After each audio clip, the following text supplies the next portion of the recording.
Помните, я вчера на Мачу-Пикчу днем ел миланезу курицу, и мне после нее было так хреново, но я подумал, что это просто хреново из-за того, что она супер пережаренная в масле. Но нет, сегодня с утра мне тоже хреново. Извините за подробности, я уже день только начался, время 10, я 3 раза уже сходил в туалет, просто вода, просто ручеек. Короче, вчера я траванулся, я думаю, на этой штуке вот, в Мачу-Пикчу. Зафигачил смекты, с собой у меня была смекта. Смотрите, какие классные кружки. Я думаю, такие кружки сейчас в любой бы хипстерной кофейне просто были бы на расхват. Удивительно, конечно, что в таком прекрасном музее, в классном, в центре Куцка, просто ни души. Туристов здесь полно, на улицах ходят, но здесь просто никого. Я реально один. Вот это вот смешные шурупы такие. Вот умели же раньше красоту делать. А им на минуточку 1500 лет. Зашел в музей до колумбийской эпохи, вот здесь, в Куско. И этот сад выглядит примерно так же, как у меня в португальском универе выглядел в одном из корпусов. Вот так были по бокам аудитории. В центре тоже что-то типа фонтана, такие колонны. Вау, вот это флешбэк. Здесь даже смотрителей нет, я реально один. Вау, класс. Вообще я вот обожаю такие дома, которые без реставрации. Видно, что там внутри полный хаос, остался только фасад, но это true. Вот это true. Вот так оно выглядело. Такие вот деревянные ставни, деревянная, я не знаю, как эта штука называется, деревянная, на которую можно облокотиться, чтобы не упасть. Перила деревянные. Вот такой вот фасад дома.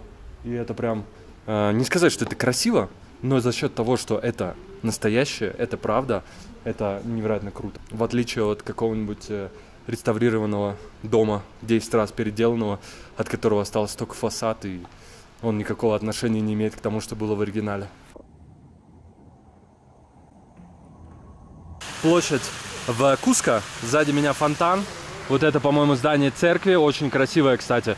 Похоже на готический какой-то стиль, как собор в Кёльне, например. Вот такая панорама открывается на весь город. И красные крыши, как в Португалии, как в каких-то там испанских городах. Очень круто, очень уютно. Но знаете, что мне не хватает? Вот в Перу, Парагвае, Уругвае, там в Чили, везде, кроме Аргентины, это то, что здесь нет магазинов. Просто супермаркетов, в которые ты заходишь, как в аргентинском Диа или Кота или там Джамбо, и покупаешь какие-то товары. Здесь такого просто нет. Здесь либо покупать вот у таких вот чуваков на улицах в тележках, либо в каких-то супермаркетах, тоже замызганных маленьких, в которых ни выбора, ничего. Я реально не понимаю, где здесь люди закупаются продуктами. Ну окей, в овощные лавки, может быть, ты сходишь так же, как в Аргентине, да? Купишь овощей, фруктов, но все остальное...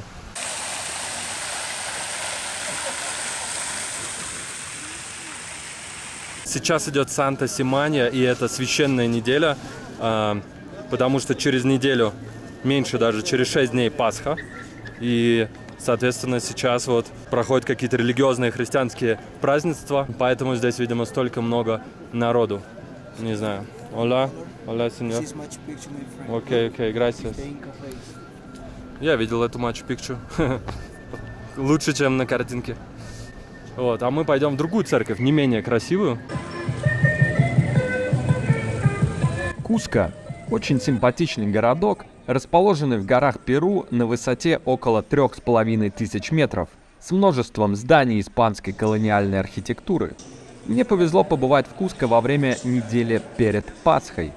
Площади были заполнены людьми, в церквях проводились торжественные богослужения, а меня еще ждало несколько неожиданных мероприятий в этом городе позже.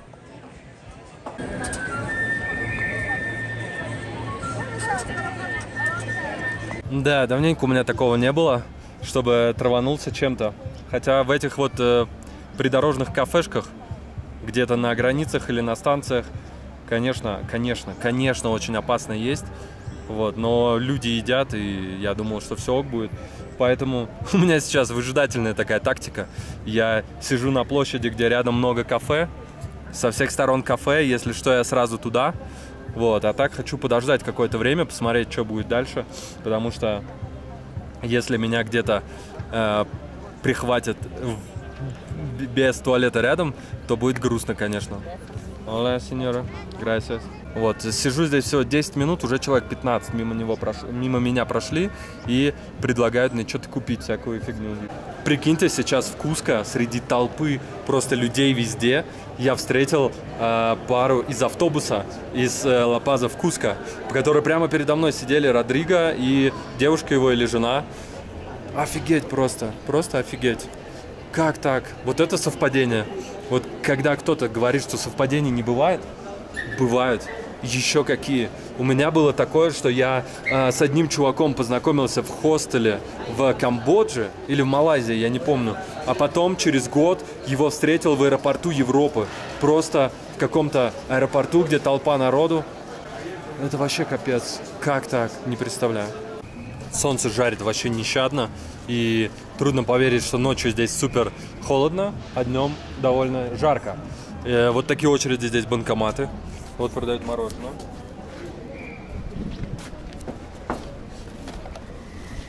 Какие-то бургеры делают. Но у меня сегодня не до еды, короче. Еще что в Аргентине намного круче, чем в других странах Латинской Америки, так это транспорт.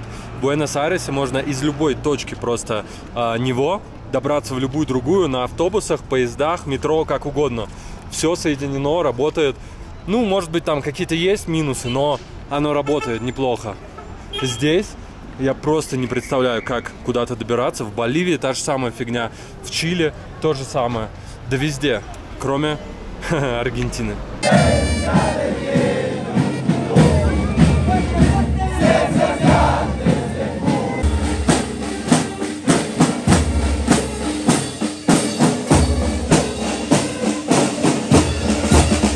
Честно говоря, я немного сомневаюсь, что все это шествие запланировано исключительно ради Пасхи через неделю. Потому что слишком, во-первых, какие-то военные, какие-то люди в формах, флаги, музыка такая. Это что, крестный ход?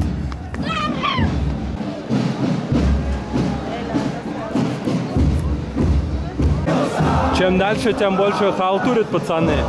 Вот эти вообще, что это?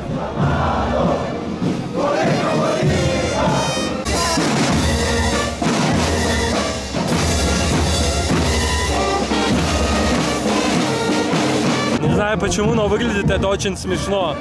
Как-то наивно детишки идут в какой-то форме полувоенной, полукоммунистической, поют какие-то песни, играют кто в лес, кто по дрова, какую-то мелодию.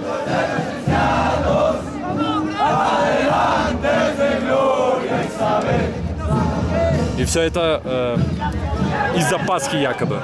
Примечательно, что все это шествие религиозное, христианское идет в коллегию наук, Ciencias. Во главе Христос, а здесь науки.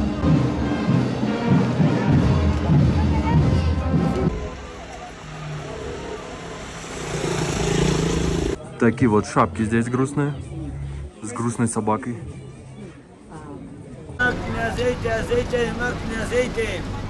Не только клей продают, но и какие-то шланги для воды.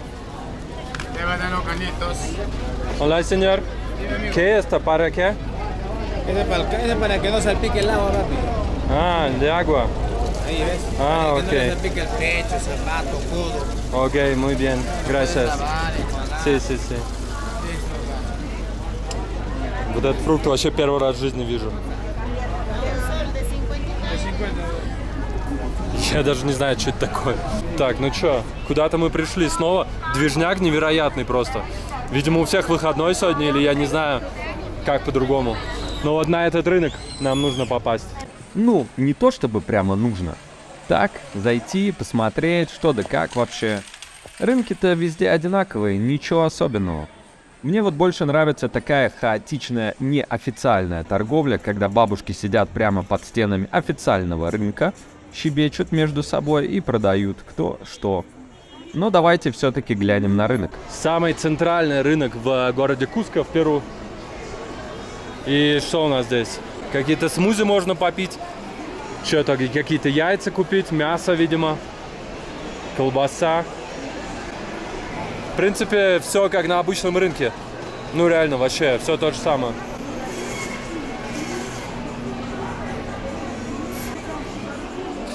Ой, мух сколько. Я помню, в детстве мы ходили с родителями на рынки эти в России. И меня всегда в мясных отделах тошнило. Не столько даже от вида, сколько просто от запаха. Неприятный запах этот мяса. Такая курица не первой свежести. Да. Что, еще мяско какое-то. И по соседству прямо овощи. Ну, короче, ничего здесь такого. Рынок и рынок. Хлеб. Здоровый такой вот хлеб.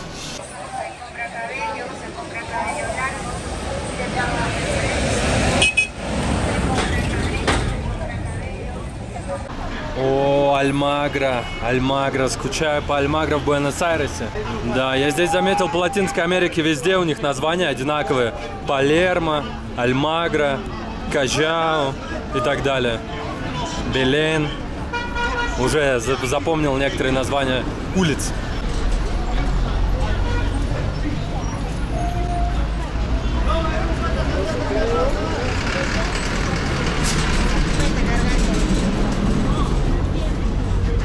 Еще что важно, что в Перу, что в Боливии на улицах чувствуется, в принципе, достаточно безопасно. Хотя это Латинская Америка, но прям вообще никакого криминала. Может быть, это благодаря тому, что здесь движуха такая, куча народу. Может быть, дело в людях, может быть, еще в чем-то, но не чувствуешь себя здесь небезопасно. В отличие от какой-нибудь Бразилии, например, где прям очень хорошо это чувствуется. Ну, в Аргентине тоже я более напряжен, чем здесь. Чуть-чуть побольше я напряжен в Аргентине.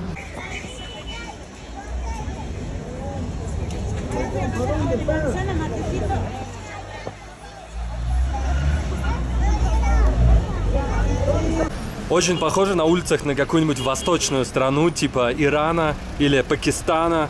Там вот примерно так же. Сумасшедшие пробки, куча машин недорогих. Вот такая торговля, люди ходят везде. Прям как будто я не в Латинской Америке, а где-то на Востоке. На Узбекистан чем-то похоже, кстати. Рынок особенно. Эх, я Узбекистан вспоминаю так очень, с такими теплыми чувствами. Классно там было, конечно. Вот кофе там не найти. Вот проблема в том, что в Узбекистане кофе днем с огнем не сыщешь. А там, где сыщешь, он будет плохой и дорогой. Вот. А все остальное в Узбекистане прям очень скучаю.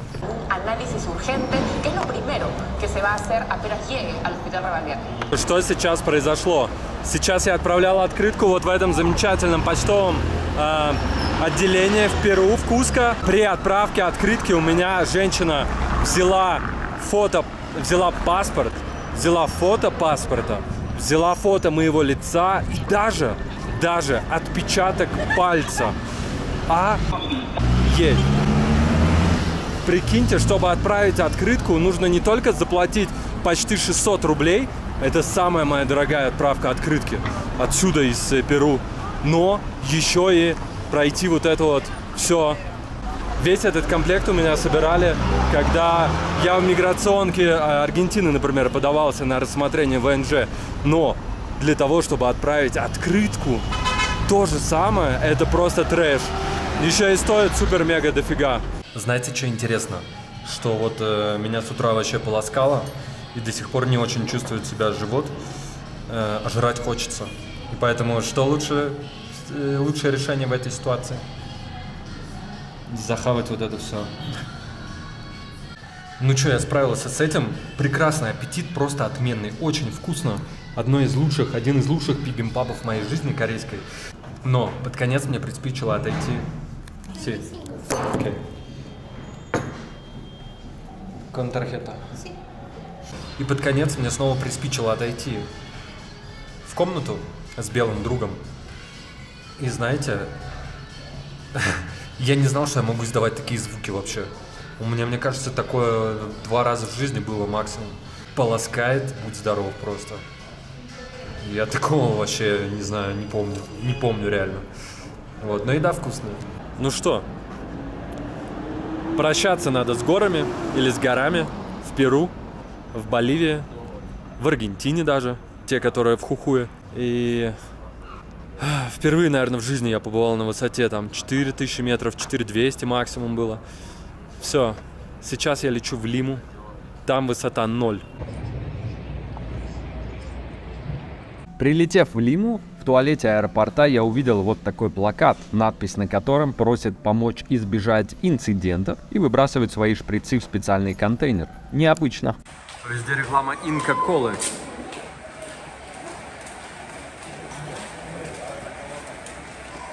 Ну чё, вот я и в Лиме, прозвучало как в Риме. В Лиме, Лиме, столица Перу. И первое, что бросается в глаза, это здесь дикая влажность. Воздух, как в Таиланде.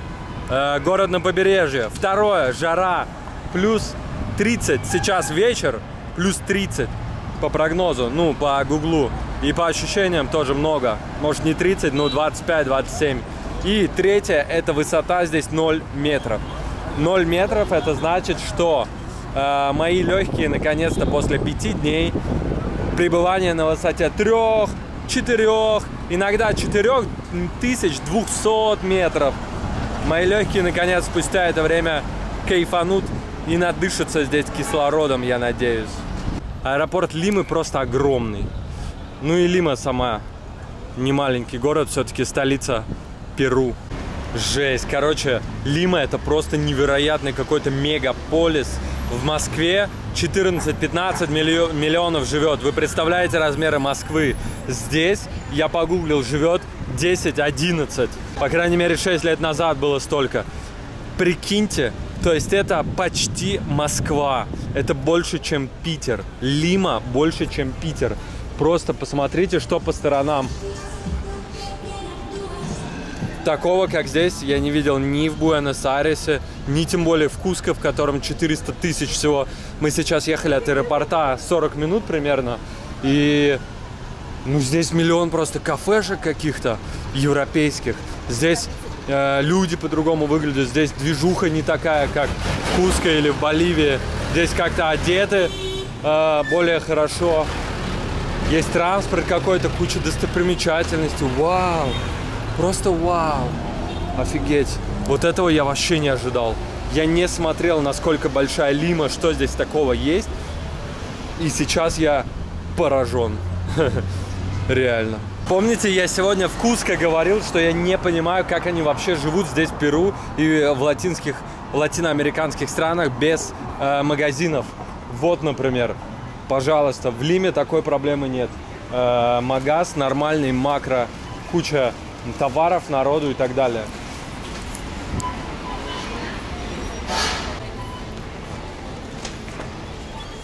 Вот Куско было дешевое, Лима что-то совсем не дешевое. Например, вот эта банка фруктов стоит 160 рублей. Вот это вот обычная еда из супермаркета, которую разогрел и поел. Да, неплохая, кстати. Стоит, ну, почти 300 рублей. Не знаю, много это или мало, я что-то уже отвык. Но другие некоторые товары здесь прям реально очень дорого стоят. И удивительно. Например, курица-гриль стоит 23 соля. 23 соли умножить на 21 это почти 500 рублей. Много это или мало? Мне кажется, много.